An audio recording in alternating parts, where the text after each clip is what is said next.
Hello, it's Lolly, and recently I did a video showing how I made this felt traveler's notebook, and I was limited as to size because of the felt that I have. Now mine, I do want wool blend because I need to iron, and I had gotten these that are 6 by 12 inches, and because of the 6 here, I'm really limited as to how big I can make these traveler's notebooks.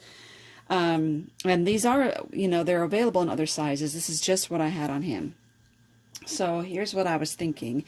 Also a while ago, I did a video showing how if you have a whole bunch of strips of paper left over, you can use those to make one sheet of paper to cut out embellishments. So I decided to do that with my felt, and I will give you the link below to my paper example on how to use up your strips of paper. But how about if I made a cover using strips of felt?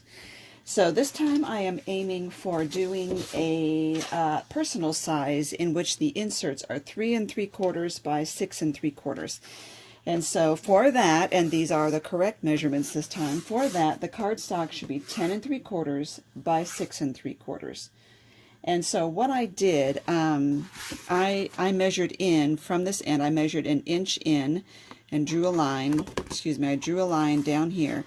And then over here I measured 2 inches and 2 inches, put little notches there, and drew a line from those corners in like that. Now I have already ironed on some heat and bond, and you see I didn't do a very good job of lining it up. So what I do is I put my Teflon craft mat down the ironing board. I put this face down and ironed it on.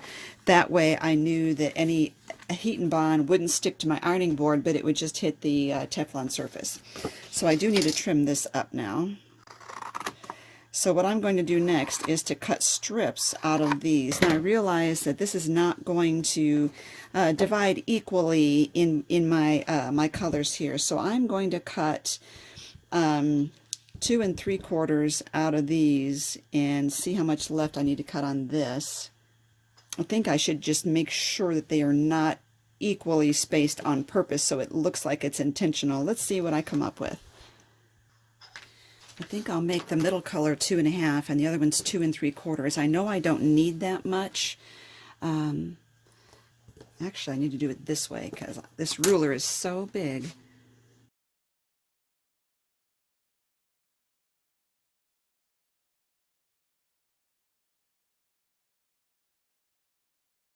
Here's what that would look like. I'm not going to overlap them. I'm just going to have them touch like this.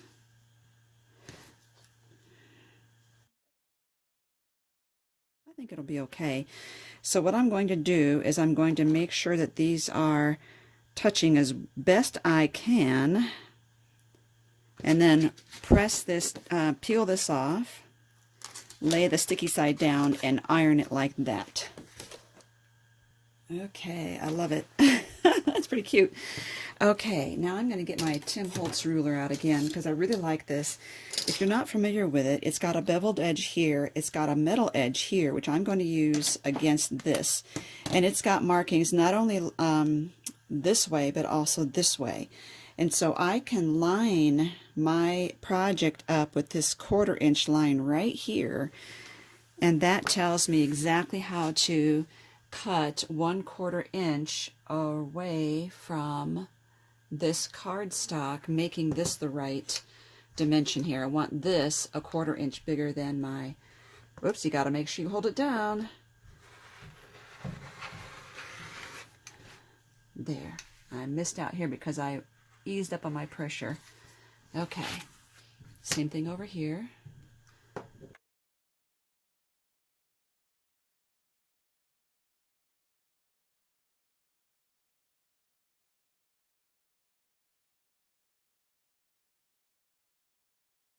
Now what I'm going to do is zigzag stitch across these seams right here.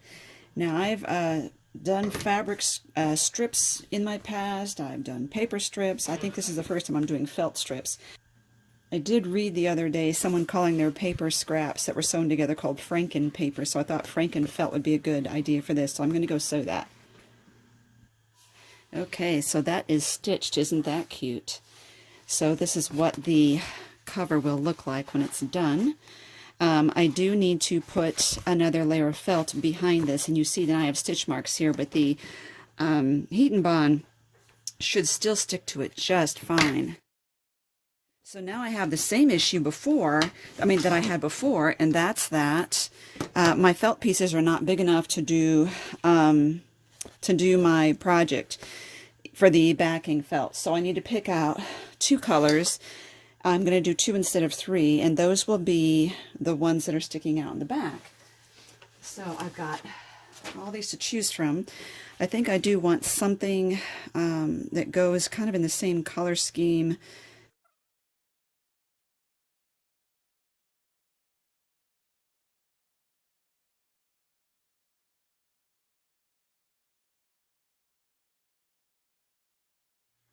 Those could be 2 that I could use. I think I might use these 2. Now the difference this time is that when I did these ones, I'd already stuck them to this paper, so it was easier to sew. I think I'm going to take a strip of just the heat and bond and just affix these to themselves and then sew them so I can keep them together. Okay, so what I did was I just used these little scraps of pieces of the heat and bond that I had left lying around, so that's a good use of them.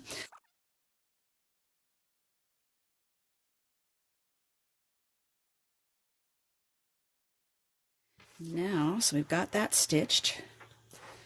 Now we're going to put that heat and bond side up, and I'm going to put heat and bond on this cardstock, peel it, iron it on, peel it, and I'm going to iron it to this, centering this stitch line in the back here to right in the middle there. Then I'll cut off, I will use my pinking shears to cut off the excess of this part right here. Alright, so I've got the, I keep wanting to call it Wonder Under. I've got the heat and bond fused to the top of this cardstock.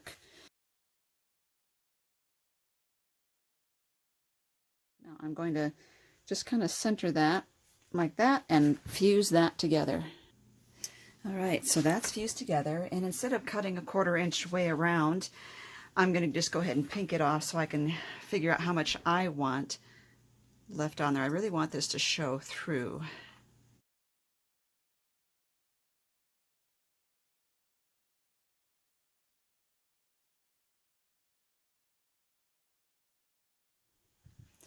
Alright, now I'm going to sew around here, top stitch, about a 1/4 inch in from this edge here, from the straight edge.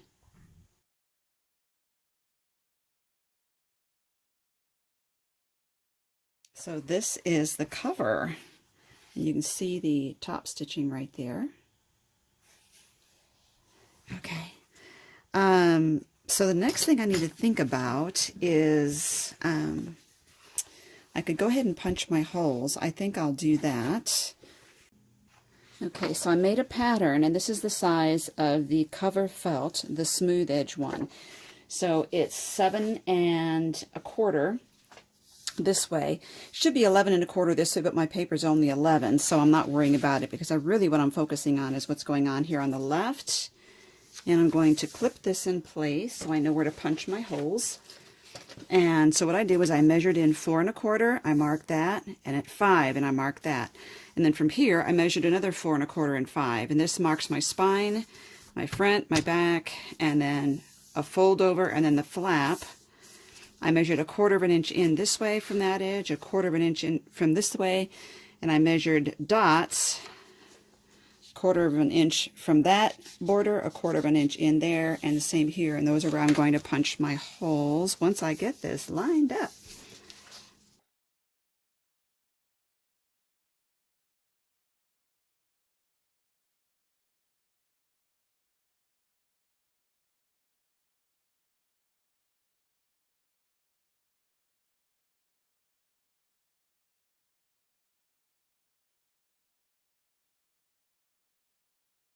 And I'll move this back up there so I can use my eyelets.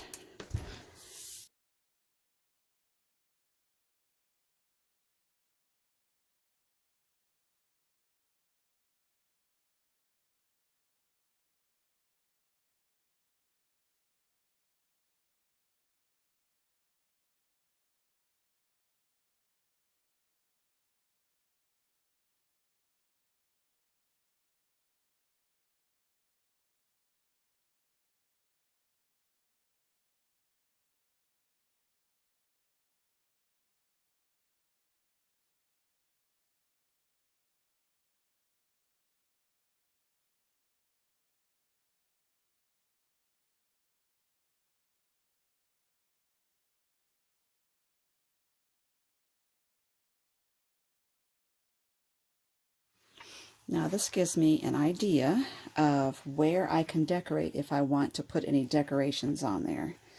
And I am going to do a snap again. Let me get that out.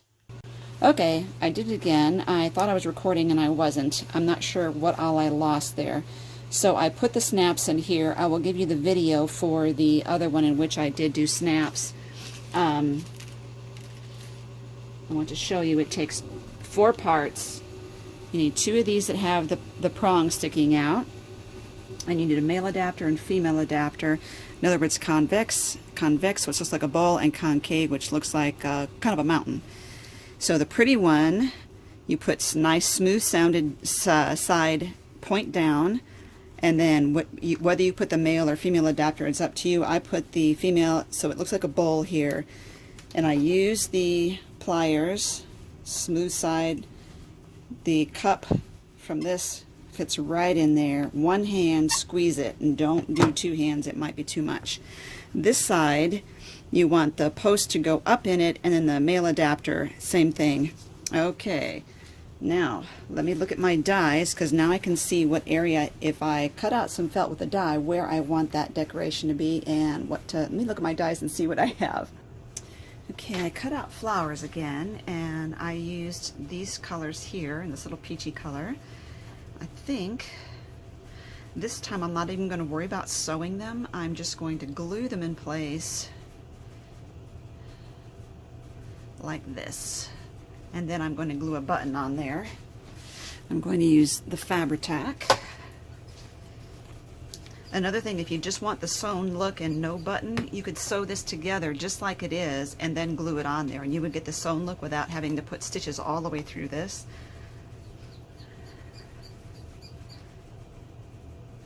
Put a whole bunch in the middle and a little bit out to the petals.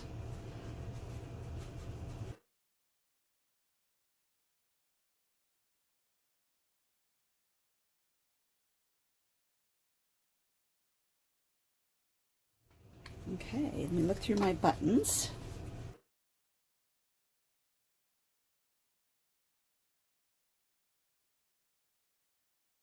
I'm leaning between the green and the blue for something completely contrasting.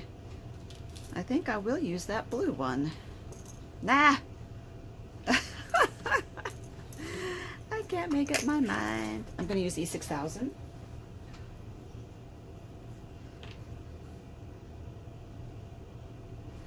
And this time I did not put the, I did not tie anything in the holes of this button. I just glued it on there. So we're going to let that set, and then all we have to do is put the elastics in it, and it is going to be cute. Okay, all I have to do is put elastic in here, and I'm not going to bother making the inserts this time. Because you've seen me put inserts in these so many times, I don't know that there's really a point to it. Okay, gotta get enough here. Now, I've been asked many times where I get my elastic. You know what? I just went on eBay and searched 2mm elastic cord, and that's where I got it from. And I even wrote it there so I wouldn't forget. 2mm, and then I just, there's many sellers that have different colors, and then when I'm done doing this, I do burn the ends or put like freight check on it. So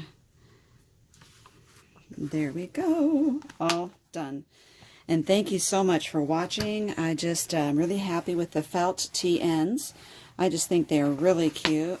And, using wool is another benefit, besides the fact that you can iron it. It holds up a lot better than those polyester ones, and I don't know that I would stick this in my purse, especially because I just glued this flower on and didn't sew it, but that is holding really tightly. So if you're worried about the Fabri-Tac, which I really wouldn't, I would just use E6000, but it works really well. I love these. I think they are so fun, and I will give you the links below to the first one I made, that gray one. Here it is. There's a size comparison right there. And this is supposed to be passport size. I kind of missed the mark on it, so I gave you in the directions. On this one, I gave you the proper directions to make passport. And this is personal size. And I will also give you the link below to my paper piecing embellishments. Thank you for watching.